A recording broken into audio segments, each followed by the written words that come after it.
Oklahoma is the land of second, third, and last chances.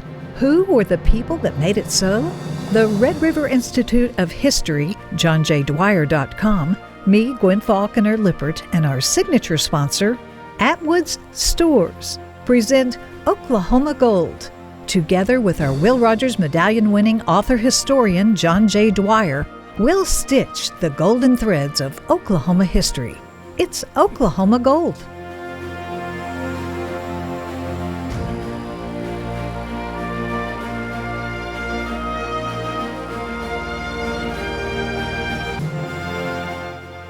Dignifying our history by the neighbors we know. John J. Dwyer, what's the story?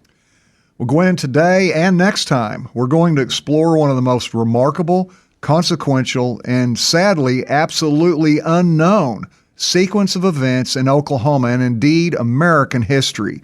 We'll discover how close our indigenous tribes came to being terminated by the United States government following World War II and never experiencing the tribal reconstitutions and historic feats they've accomplished since the late 20th century.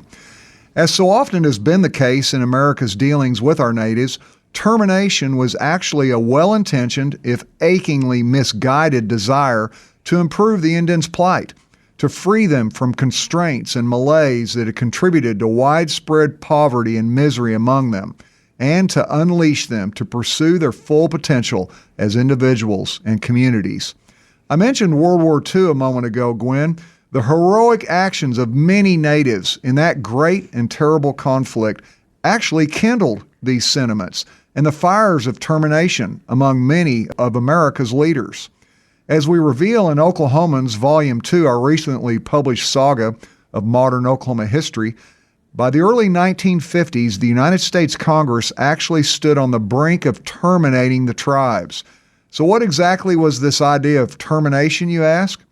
Well, one historian described it thusly, and I quote now, "Termination intended to end all federal obligations to Indians and their communities. Tribal governments would lose any sovereign rights they possessed. Indian lands would be removed from trust status. Treaty rights would be extinguished, and federal assistance to Indians as such would cease. Tribes could continue to exist as private, cultural, social, or business entities, but without federal recognition as communities with specific rights distinct from those of non-Indians in the United States. Thus, termination constituted yet another federal effort to assimilate American Indians into the dominant society, efforts that to date had met with abysmal failure." And that's the end of that quote. So the dread specter of termination continued to loom into the 1960s. By then, the U.S. Department of the Interior's Bureau of Indian Affairs, otherwise known as the BIA, otherwise known mockingly as bossing around Indians, had long served as the federal conduit for social welfare services and resource management assistance to Native Americans living on or near reservations in Oklahoma and elsewhere. Despite the BIA's enormous labors, however, by the 1960s, hardly anyone on any side of these issues felt satisfaction with the societal progress of natives, individually or tribally. Longtime Oklahoma Historical Society Executive Director Bob Blackburn, whom you and I both know well, Gwen, described one tribe, the Cherokees, their efforts as their desire for, quote, tribal identity and communal organization, returning to a specific Indian way, rather than just taking the American experience and saying, we Indians want to be just like the United States. They declared, no, there's something distinct about our culture. That's the end of Dr. Bob Blackburn's quote. Meanwhile, far away from Washington, D.C., lanky young University of Oklahoma communications professor William Carmack was training educators how to adjust to the integrated schools now proliferating across the land in the early 1960s. Possessing a heart as vibrant as his brain, Carmack recognized the need for more such human relations support amidst the dynamic social environment of the era. He thus helped create OU's new Southwest Center for Human Relations Studies, and he served from late 1961 as its first director. Now, unknown to Carmack or anyone else, this was the first step toward a decades-long process that would revolutionize the place of and opportunities for natives in America. Well, a few months later, Carmack braved a wintry night's drive to his native Lawton in southwest Oklahoma's Comanche County. Not many folks rallied for that talk, but a young married couple among them would help Bill Carmack change his own destiny, as well as that of his state, its indigenous people, and America itself. Carmack that night fired the interest in the southwest center of that couple, Democratic State Senator Fred Harris, a Walters native, and his Comanche wife, LaDonna. The Harrises and other Lawtonians, including banker and Democratic civic leader J.C. Kennedy, formed the group. They hoped to desegregate housing in Lawton, which would allow blacks in particular to live outside racially confined neighborhoods.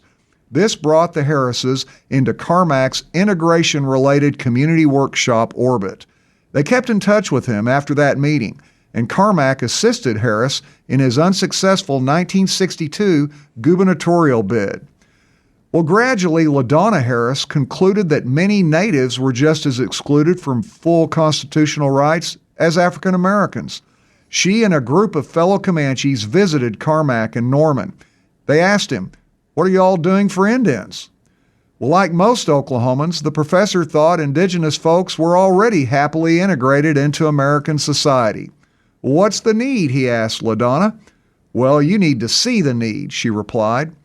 Soon, Carmack met with LaDonna Harris and a larger group of Comanches at the Fort Sill Indian School in Lawton. His consistent practice of the biblical admonition to be quick to hear, slow to speak, began a process that would produce greater fruit than the most imaginative human mind could have conceived. A crucial factor animated Carmack's efforts and strategy among the Comanches. Up to that point, he said, government efforts to help indigenous people used a model, quoting Bill Carmack now, that was developed in the 1800s. It presumed government integrity, which wasn't always there, and Indian incompetence. In the 20th century, the basic assumptions of that model no longer pertained, at least across the board. End of that quote. Well, instead, Carmack and a growing cadre of others recognized the best path toward personal and tribal success involved self-reliance and self-sustainment that would put the lie once and for all to the need for termination and total assimilation of natives into American society.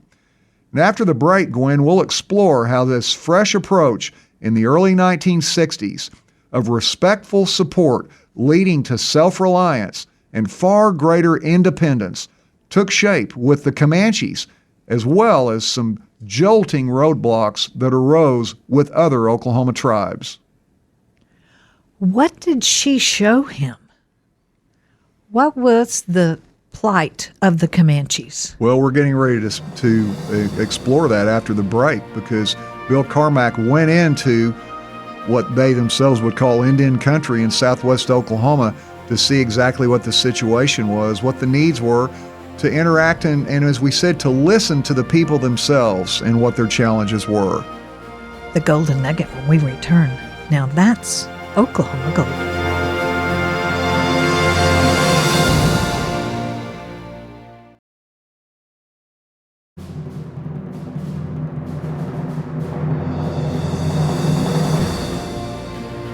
Dignifying our history by the stories we discover to improve the Indians' plight.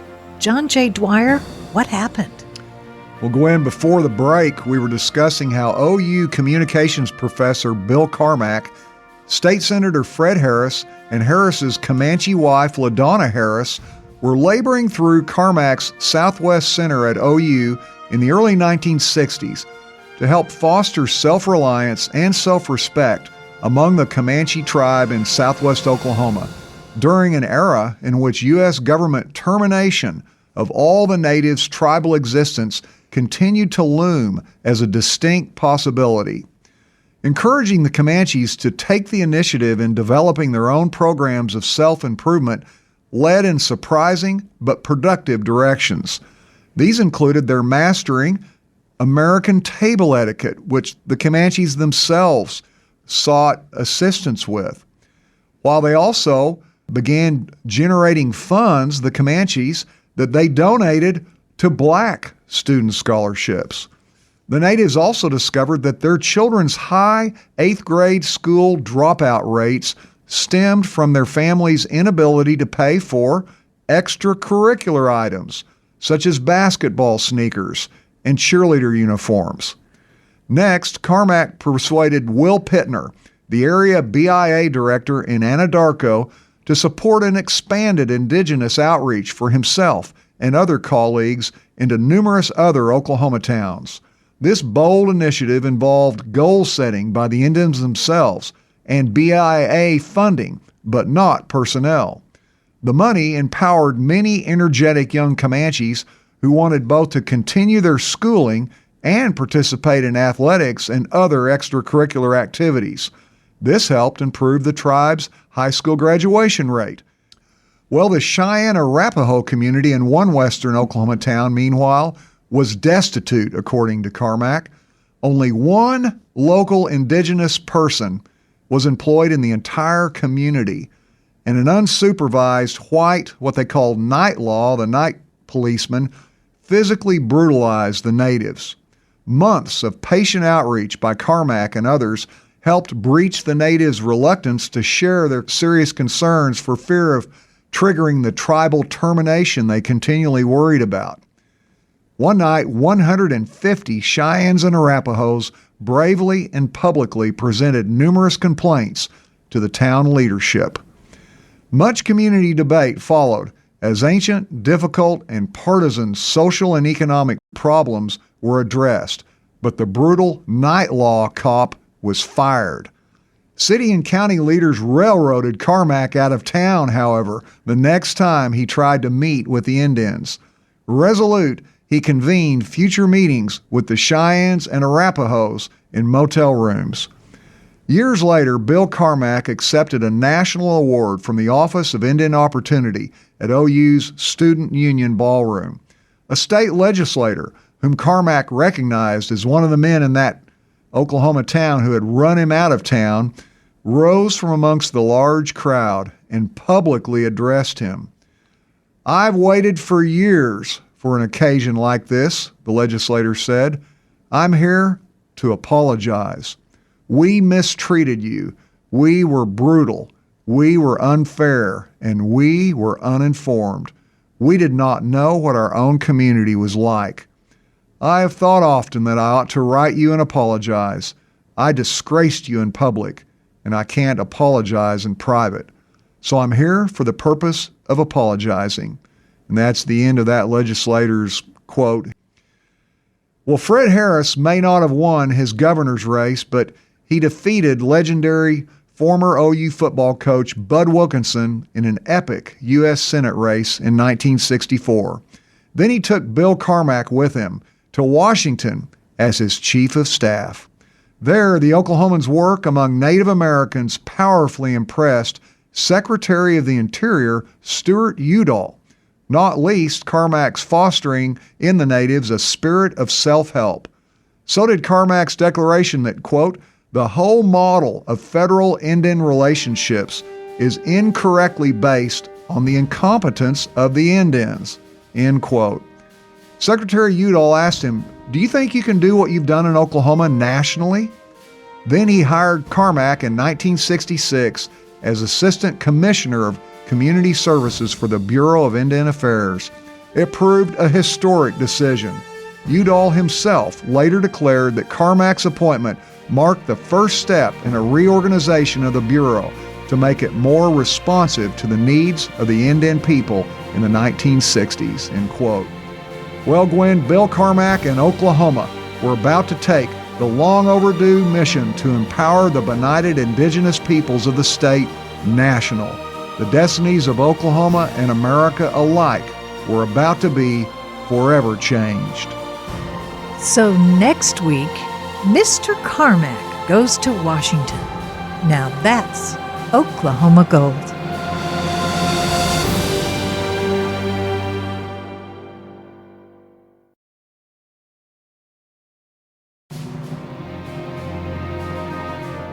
Oklahoma is the land of second, third, and last chances. Who were the people that made it so? The Red River Institute of History, JohnJDwyer.com, me, Gwen Falconer Lippert, and our signature sponsor, Atwood's Stores, present Oklahoma Gold.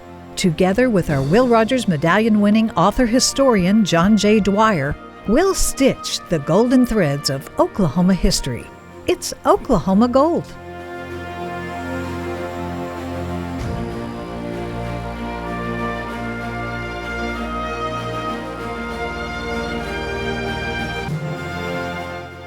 Dignifying our history by the history we learn? John J. Dwyer, Bill Carmack from Oklahoma changed America.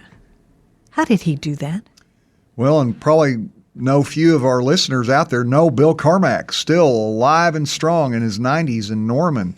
And last time we followed William Bill Carmack, an OU communications professor in the early 1960s, who eventually won the coveted Regents Professor at the school and emeritus at that, and his efforts to contribute to the social, political, and economic elevation of the indigenous peoples of Oklahoma in a time far different from the 21st century. We learned how state legislator Fred Harris and his Comanche wife, LaDonna Harris, shouldered an equal partnership in this groundbreaking effort among LaDonna Harris's fellow Comanches and other tribes, including the Cheyennes and Arapahoes. Then, when Fred Harris, won election as United States Senator, he took Bill Carmack to Washington, D.C. with him as his chief of staff. The OU professor was subsequently appointed Assistant Commissioner of Community Services for the Bureau of Indian Affairs, a well-intentioned organization that had fallen far short of blessing and benefiting Native Americans. The Oklahomans' appointment, though, proved the first step in a dramatic reorganization of the Bureau to make it more responsive to the needs of the Indian people in the 1960s. And when we left off last time, Gwen, Carmack and the Harrises were about to expand their successful work at beginning the empowerment of the benighted indigenous peoples of Oklahoma to expand it nationally. That terrifically expanded stage is what we look back at with wonder and awe today. For Dr. Bill Carmack had well distinguished himself in his BIA leadership role by the time that Democratic President Lyndon B. Johnson prepared to deliver his famed March 6, 1968 Forgotten American speech. The presentation addressed the need for a federal indigenous partnership which promoted Native self-help and respect. Behind the scenes of this tense drama, Oklahomans once again played key roles in crafting the history of their state and nation. Bill Carmack authored much of the speech. Among many executive branch directives, it called for the normally white superintendents of Native American schools to henceforth be hired by and accountable to Indian school boards. But somebody in the Bureau of the Budget had inserted in our text advisory before school board, Carmack told me, Gwen. He recognized that the weight of history rested on that one word. I said, wait a minute, advisory guts the whole deal, Bill Carmack told me. We're trying to give the indigenous people the power to fire the superintendent. If you go into an Indian school as the superintendent of schools, we want you to feel like you went because the community wanted you and your loyalty runs to the community. The Indians are the boss. If you go in because the area BIA director appointed you and the Indians don't have a say-so, then your loyalty runs to the director and you don't care what the Indians think. That's the situation we've got now, Bill Carmack protested to budget officials. Well, Gwen, this was a pivot point in American history. President Johnson was about to deliver on national television perhaps the most important declaration on U.S. government Indian policy on Native American destiny in history.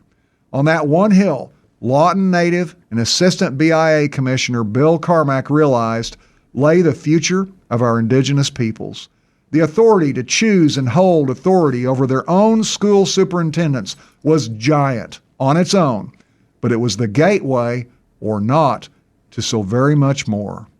Those budget officials would not flex on that Forgotten American speech, so LaDonna Harris by now leader of the Oklahomans for Indian Opportunity, OFIO, called her friend, Johnson Domestic Aid and future cabinet member Joseph Califano, to press the case. Echoing Carmack's argument, Harris told Califano, quote, "The whole purpose of this is Indian initiative," end quote. Califano responded that he could not remove the word advisory himself, but he would call the president's attention to it and explain its significance. Well, that evening, Gwen, President Johnson delivered his speech without the word advisory, thus conferring presidential sanction to the landmark policy of indigenous initiative and authority, not just in choosing their own school superintendents, but in charting their own destiny. The Forgotten American speech came amidst the blood-drenched Tet Offensive of the Vietnam War, growing social tumult on the home front, and an exploding budget and inflation spawned by the war and by LBJ's colossal Great Society social programs. Despite all of these handicaps, Johnson threw down the gauntlet for partnering with America's indigenous peoples so that they might succeed in rising to an unprecedented place of self-determination and semi-sovereignty within the American body politic. The American Indian deserves a chance to develop his talents and share fully in the future of our nation, the president declared. Oklahoma Senator Fred Harris deemed it the finest message on Indians ever delivered by any high government official. The same day, Johnson issued an executive order establishing the National Council on Indian Opportunity, the NCIO. According to historian Thomas A. Britton, the NCIO was, quote, an executive-level coordinating body that sought to ensure that federal departments were carrying out the administration's Indian policy, end quote. Vice President Hubert Humphrey, the NCIO chairman, swung into action. 6 prominent tribal members took their place as commissioners. Oklahoma's LaDonna Harris was one of them. She had already founded the OFIO, and chaired the Women's Advisory Council for the War on Poverty. So without Bill Carmack's seeking or even wanting the role of executive director, Vice President Hubert Humphrey insisted that the tall, lanky Oklahoman take that too. The professor finally said yes, promising, and get a load of this as your day job, to work mornings as assistant commissioner of the Bureau of Indian Affairs and afternoons as the NCIO executive director. Well, after the break, the dramatic events of Oklahoman Bill Carmack's last couple of years in Washington, D.C. Would the Native Americans say that March 6, 1968 was the day their stories changed significantly? I have to wonder how many of them, like how many of us non-natives, ever even heard that date or that speech. And that's not a criticism of anyone. It's just, I would hope that a reasonable-minded person of any ethnicity hearing this story would look back and go, wow, because it's irrefutable what Bill Carmack did in that speech and then President Johnson delivering it. It was a game changer. It turned the tide of history toward our natives. The golden nugget when we return. Now that's Oklahoma Gold.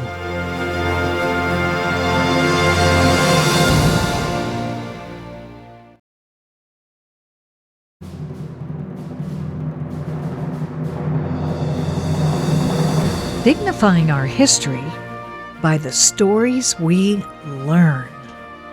Mr. Carmack goes to Washington and made significant changes. John J. Dwyer, what did he do? Well, as we've been discussing in this program, Gwen, his historic efforts in the 1960s to empower America's indigenous peoples, first in Oklahoma and then on the much bigger stage in Washington, were lasting, enduring. In his own words, Bill Carmack told me, he said, what we were trying to do was take this by now fairly well-established strategy in the Indian Bureau, the BIA, and market it to the 7 other governmental departments that had Indian programming, but were still highly paternalistic toward the natives. He recognized, as few others did, the epic shaping potential of the National Council on Indian Opportunity, the NCIO. And Bill Carmack said, I was looking for a way to contract with Indian people previous Bureau functions. Housing was the obvious place to start. You know what you're trying to do and you know what you're putting in, personnel and money. We proposed a radical change in the way we did housing. Instead of sending housing superintendents and motor pool vehicle attendants and carpenters a COLA allowance, we would work with Indian tribes who would be accountable in every way. We aim to convert money being spent on Indians into local native enterprises that would accomplish far more than attracting a bunch of cut and sew industries. And that's the end of his quote. So it was energy, discipline, integrity, and self-responsibility, by the way, the antithesis of welfare giveaways, that were the hallmarks of Carmack's vision. He warned tribal leaders they would be held accountable for the resources and opportunities entrusted to them. If they failed to act honestly and responsibly, Carmack said, the government would at best rescind the contract if you're in default. At worst, they'll imprison you if you've been stealing. But they're trying to convey over to the tribes ownership and authority in their own dealings, beginning with housing, instead of having the government just do it for them while they stand by and watch. Well, the NCO, this effort, faced formidable challenges, don't all good things. These included governmental opposition ranging from the BIA and other Indian-related departments to Congress itself, including, surprisingly, some of Johnson and Humphrey's fellow Democrats. Also, extreme budget challenges and the contrasting challenges of urban or off-reservation indigenous people. In fact, by the end of 1968, powerful government officials determined that the NCO would probably pass out of existence at the end of that fiscal year. Time and again, Carmack defended the NCIO in empowering natives to share in the decisions affecting their own lives. Then, as the very existence of the council and its unique aim to empower natives to forge their own futures hung in the balance, a new opposition presidential administration led by Republicans Richard Nixon and Spiro Agnew won election. Bill Carmack did not flag in his intrepid work as both NCIO Executive Director, you'll remember, and BIA Assistant Commissioner. And Republican Vice President Agnew grew so impressed with the Oklahoman and the NCO he championed and led that Agnew committed a rare act. He asked the Democrat Carmack to continue serving in that role, despite his different political affiliation, until his permanent replacement could be selected. Now, Bill Carmack paid a price for his nonpartisan statesmanship. Even many of his political allies turned on him. Indian affairs has been a political football since the 18th century, Carmack countered to them. For the first time in American history, a president, Richard Nixon, has said, I'm going to continue the Indian policy of my predecessor. That took a lot of courage, Carmack said. The least we can do is help. All the ideas I sold in Washington, Bill Carmack remembered, were no more than simple expansions of our Oklahoma concept. Well, as the decade of the 1960s ended, the dream of native self-determination, of a future fully realizing unique indigenous talents and vision, was beginning to flower. Other Oklahoma leaders led the effort in Congress. Senators Harris and Republican Henry Bellman and Democratic Representative Ed Edmondson introduced bills in their respective houses to enable members of the so-called 5 civilized tribes to finally elect their own tribal leaders by popular vote, which happened. And Gwen, as we conclude this 2-part set on Oklahoma's wondrous contributions to the empowerment of the native peoples of America, I'm left to wonder what would have happened had the Oklahoma professor, tall, lanky young Bill Carmack from Lawton, Oklahoma, put partisanship ahead of principle and withdrawn his unique and hard-won insights into the struggle between continued federal paternalism and the vision of Native American self-determination. Events before and after strongly suggest the doubtfulness of that vision surviving, as well as all the wondrous deeds that have accompanied it. Now that's Oklahoma Gold.